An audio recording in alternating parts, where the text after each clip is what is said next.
Hi friends, welcome to NDC channel. Myths and facts సిరీస్లో భాగంగా ఈరోజు ఇంకో కొత్త టాపిక్తో ముందుకు వచ్చాం.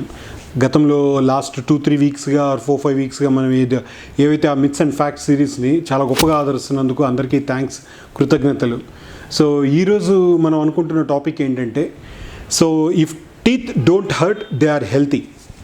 ఒకవేళ పంటి నొప్పి రాకపోతే అవన్నీ చాలా బాగున్నాయి అనేది అపోహన, మరి లేదంటే ఫ్యాక్టా, నిజమా అని అంటే ఖచ్చితంగా అపోహ. ఎందుకు అని అంటే కొంతమంది పేషెంట్స్ రీసెంట్గా కూడా ఒక 10 days బ్యాక్ కూడా ఒక పేషెంట్ నేను చూస్తున్నాను. ఆ పేషెంట్ వచ్చి మొత్తం కంప్లైంట్స్ ఉన్నాయి. చూస్తే అన్ని పళ్ళు డ్యామేజ్ ఉన్నాయి, హోల్స్ ఉన్నాయి, సో కొన్ని ఇరుగున్నాయి, ఇట్లా ఉన్నాయి. ఎందుకమ్మా చూపించుకోలేదు మీరు? ఎందుకు డాక్టర్ని కలవలేదు? మీ డెంటిస్ట్ని ఎందుకు భయం? లేదు సార్, నా పళ్ళు బాగున్నాయంటే ఈరోజు ఈ ఒక్క పన్నే సార్ నొప్పి వచ్చింది, మిగిలినవన్నీ బాగున్నాయి అంటే ఎందుకు చెప్తున్నారు ఇట్లా అని అంటే, నాకు నొప్పి రాలేదు కదా సార్. నొప్పి రావడానికి, పన్ను డ్యామేజ్ అవ్వడానికి ప్లస్ మళ్ళీ డాక్టర్ని కలవడానికి సంబంధం లేదు. గుర్తుపెట్టుకోండి, నేను మీకు ఇంతకుముందు కూడా కొన్ని 100 సార్లు చెప్పున్నాను. ఎవ్రీ 6 monthsకి డెంటిస్ట్ని కలిస్తే మీకు వాళ్ళు ప్రాబ్లమ్స్ ఏంటని మీకు ప్రాపర్గా మీకు ఇన్ఫామ్ చేస్తారు.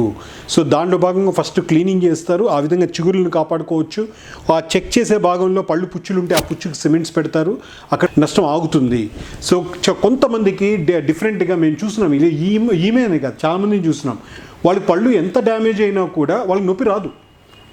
అది డిపెండ్స్, అది వాళ్ళకున్న ఇన్ఫెక్షన్, మైల్డ్ ఇన్ఫెక్షన్స్తో స్టార్ట్ అవ్వడం, అది వాళ్ళ వంశపారంపర్యం ఉండొచ్చు, హెరిడిటరీ రీజన్స్ వల్ల ఉండొచ్చు, దేనివల్ల అయినా కూడా. సో వాళ్ళకి పెయిన్ వచ్చి ఉండదు. సో పన్ను ముక్కలుగా ఇరిగిపోయి అట్లా ఆ స్టేజ్ వరకు ఆగుంటారు. వాళ్ళు నొప్పి రాలేదు కదా అనే ఒక కాన్సెప్ట్తో నా పళ్ళు బాగున్నాయని ఆగడం వల్ల ఆ పేషెంట్ చాలా తీవ్రంగా నష్టపోతారు. సో కాబట్టి నొప్పితో సంబంధం లేకుండా, మీకు ఇన్ఫెక్షన్స్తో సంబంధం లేకుండా పంటి డాక్టర్ని 6 monthsకి ఒకసారి కలవండి. వాళ్ళు మీకు ప్రాబ్లమ్ని మీకు ఇన్ఫామ్ చేస్తారు. దానికి ట్రీట్మెంట్ ఏంటని కూడా మీ ఫ్యామిలీ డెంటిస్ట్ మీకు ఇన్ఫామ్ చేస్తారు. Thank you.